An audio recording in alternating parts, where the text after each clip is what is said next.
किसी ने बड़े कमाल की बात कही है कि अगर माँ बाप हमारे लिए एटीएम कार्ड बन सकते हैं तो हम उनके लिए आधार कार्ड तो बन ही सकते हैं। हाय गाइस, मैं हूं आरजे कार्तिक। एक छोटी सी कहानी। ये कहानी एक ऐसे बिजनेसमैन की जिनकी लाइफ में सब कुछ ठीक चल रहा था, ऊपर वाले का आशीर्वाद था। उनकी पर्सनल रिलेशनशिप हो, प्रोफेशनल रिलेशनशिप हो, पर्सनल लाइफ, प्रोफेशनल लाइफ, सब कुछ बढ़ गया मक्खन की तरह। बेटा उनका फॉरेन में पढ़ाई कर रहा था। एक दिन एक्सीडेंट में उनकी वाइफ की डेथ हो गई। उन्हें ऐसा लगा कि उनकी लाइफ में सब कुछ खत्म हो गया है। बेटा जब फॉरेन से वापस आया तो इन्होंने अपने बेटे से एक रिक्वेस्ट की कि बेटा आप वापस मत जाना, आप मेरे साथ रहना, मेरे साथ रहकर यहीं इसी शहर में पढ़ाई करना, सब कुछ अच्छा हो जाएगा।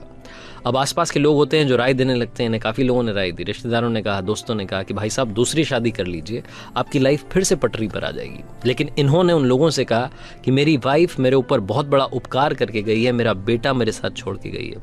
जब मेरा बेटा मेरे साथ है तो मुझे दूसरी वाइफ की ज़रूरत नहीं है। इन्होंने दूसरी शादी नहीं की।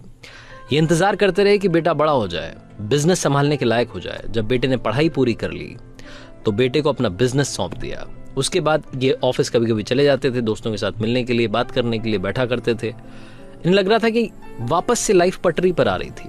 इन्होंने एक दिन अपने बेटे से कहा कि बेटा अब मैं चाहता हूं कि आप शादी कर लो, घर में बहू आ जाए। बेटा पापा की बात टाल नहीं सका, ऊपर वाले का आशीर्वाद था।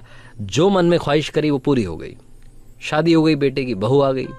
बेटे की शादी के 1 साल बाद में एक दिन ऐसे ही जब ऑफिस से घर आए थे, लंच करने के लिए बैठे, तो उन्होंने अपनी बहू से एक रिक्वेस्ट की कि बेटा आज खाने के साथ में दही लगा देना।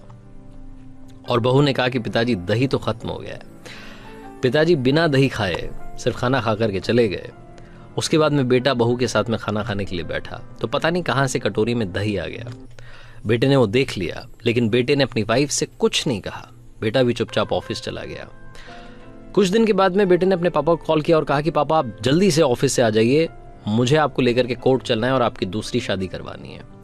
तो पिताजी को गुस्सा आ गया। उन्होंने कहा कि बेटा क्या जरूरत है, मतलब मुझे समझ में नहीं आ रहा है, सब कुछ तो ठीक चल रहा है, मेरे घर में बेटा है, बहू है, जल्दी पोता पोती आ जाएंगे, तुम क्यों परेशान हो रहे हो?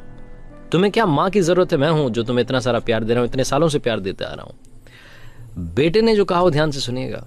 बेटे ने कहा कि पापा ना मैं अपने लिए माँ लेने जा रहा हूँ, ना आपके लिए वाइफ लेने जा रहा हूँ, मैं तो आपके दही का इंतजाम करने जा रहा हूँ। पापा की दूसरी शादी करवाने के बाद बेटे ने वो घर छोड़ दिया और पापा की उस कंपनी में जो संभाली थी उसमें फिर से एम्प्लॉय की तरह नौकरी करने लगा, ताकि उसकी वाइफ को दही के इंतजाम के बारे में मालूम चले, उसकी वाइफ को दही की वैल्यू मालूम चले, उसकी वाइफ को दही का प्राइस मालूम चले, उसकी वाइफ को लाइफ का प्राइस मालूम चले, रिलेशनशिप का प्राइस मालूम चले।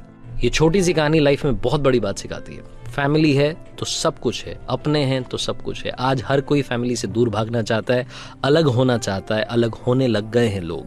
अगर साथ आ जाएंगे तो मजा आ जाएगा। एक बार फिर आरजे कार्तिक आपको वही बात याद दिलाएगा जो शुरू में कहा कि माँ बाप हमारे लिए एटीएम कार्ड बन सकते हैं तो हम उनके लिए आधार कार्ड तो बन ही सकते हैं।